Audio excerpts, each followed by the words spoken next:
आज हम लोग के बीच में 10 से 12 बैच में सफल प्रतियोगी संदीप सहाय जी, जो पिता श्री ऋषिराज, माता श्रीमती लीलावती देवी, ग्राम बिजुटे द्वार बिजुहरा, पोस्ट महुआ शुक्ल, जिला महाराजगंज, उत्तर प्रदेश से आप हैं। और संदीप सहाय जी 10 से 12 बैच में ऑफलाइन में पढ़ा करते थे। इसमें वर्तमान में बिहार में प्रवक्ता पद पर चयनित है। और संदीप सहाय की बहुत ही बड़ी उपलब्धि है कि आप अपनी योग्यताओं की एक लिस्ट बना दिए हैं। आपने BA, BEd, MA, MEd, MPhil, PhD, NET और UPTET junior, CTET primary, junior, STET, TGT, PT Bihar में, और इस समय बिहार में प्रवक्ता पद पीजीटी, टीजीटी में दोनों में चयनित थे। लेकिन आपने प्रवक्ता पद को ही ज्वाइन किया, जिसमें ज्ञान भारती उच्च विद्यालय जगलाल नगर गया।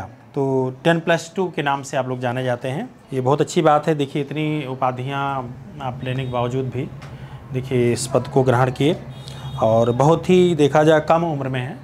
मुझे लगता है देखने में तो आप कक्षा 12 में जैसे लग रहे हैं, लेकिन आप 12 में नहीं हैं। आप जो है इतनी सारी योग्यताएं शुरू से लेकर के अंत की हैं आप। और जैसे 35 वर्ष में भारतेंदु हरिश्चंद्र थे, 35 वर्ष जीवित थे इतनी विधाओं में, वैसे आपने 30 साल के अंदर, लगभग इसके पहले ही 30 साल पूरा होने से पहले ही आप इतनी डिग्रियों को आपने हासिल किया। और इस महाराजगंज जिले से, और शोध कार्य भी कर लिया, आप कर रहे हैं, अभी पूरा नहीं हो पाया। तो डॉक्टर संदीप सहाय के नाम से आप जानने गए हैं। तो आज हम लोग के बीच में, और बिहार में आप चयनित हैं इस समय, वर्तमान समय में। तो छुट्टी का अवकाश मिला है, तो आप लोग को अवसर मिला है। हम लोग के बीच में आज संदीप सहाय जी हैं, और उनके अनुभव को जानेंगे। बहुत अच्छा लग रहा है हम लोग को सुन करके, और आप लोग ये सब बातें सुन करके मोटिवेट हो सकते हैं। और देखिए आप कितनी कम उम्र में इतनी चीज़ें हासिल की हैं। तो हम लोग के बीच में संदीप सहाय जी हैं, उनकी बातों को आप सुनेंगे। सर्वप्रथम मैं आदरणीय गुरुदेव जी के चरणों में सादर प्रणाम करता हूँ, जिनके सानिध्य में मुझे नौकरी मिली।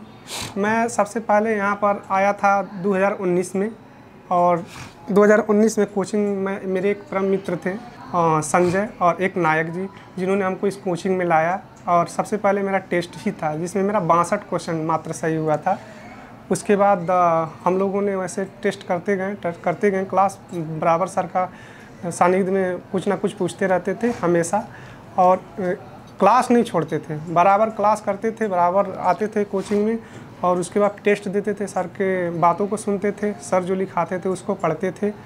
उसके बाद हम लोगों ने ऐसे पढ़ाई करते गए। टेस्ट बराबर देने से ये होता था, क्वेश्चन बढ़ता रहता। उसके बाद हम लोगों ने अपना धीरे धीरे जो अलग अलग राज्य में, चाहे सीटेट हुआ, चाहे यूपीटेट हुआ, कुछ भी मेरा नहीं था। मैं एमएड करके आया था सीधे सर के साथ। सर के सानिध्य में रहकर मेरा एमफिल, एमएड, एमफिल और नेट, उसके बाद सीटेट सब कुछ क्वालिफाई हुआ। फिर बिहार में मेरा दोनों में चयन हुआ। उसके बाद मैं सर छुट्टी ना होने के कारण मैं सर से मिलने नहीं आ पाया। और उसके बाद जो नौकरी मिली गांव में, मेरे गांव में और मेरे मोहल्ले में, मैं दोनों भाई चयनित हूँ। सबसे अगर योगदान देखा जाए तो मेरे छोटे भाई का भी है, जिन्होंने हर समय मुझे कुछ ना कुछ, किसी न किसी रूप में वो पैसे देते गए, और उसके बाद तैयारी के लिए फोर्स करते गए।